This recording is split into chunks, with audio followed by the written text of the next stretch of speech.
Pourquoi certains avions ont une roulette au niveau de la queue alors que d'autres ont une roue devant? La réponse est simple. C'est pas cher. Au début de l'aviation, on allait au plus simple et au plus léger. Or, mettre une simple roulette de caddie, voire même un patin sur la queue d'un avion, c'est une économie de poids. Sauf que c'est de la merde. Au sol, l'avion a le nez en l'air et le pilote ne voit rien. Il est donc le plus souvent obligé d'avancer en zigzag. Et si par malheur il donne un coup de frein trop fort, l'avion fait ce qu'on appelle un cheval de bois. Il met le nez dans l'herbe et si vous faites ça, vous ruinez l'hélice et le moteur. Donc l'avion. Mais avec une roulette de queue, ce que l'on appelle un train classique, vous avez que 2 roues. C'est plus léger et on ne peut plus simple. Et si jamais vous avez un train rentrant, vous n'avez que 2 roues à rentrer, ce qui est mécaniquement plus simple, donc plus léger et moins cher.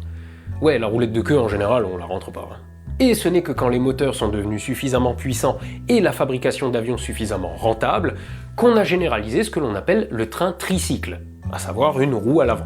Avec ce système, plus de risque de cheval de bois, le pilote voit où il roule, et c'est aussi plus manœuvrable. Pour faire tourner un avion à train classique, vous devez freiner sur l'une des 2 roues. Là, il suffit d'actionner la direction comme sur une bagnole.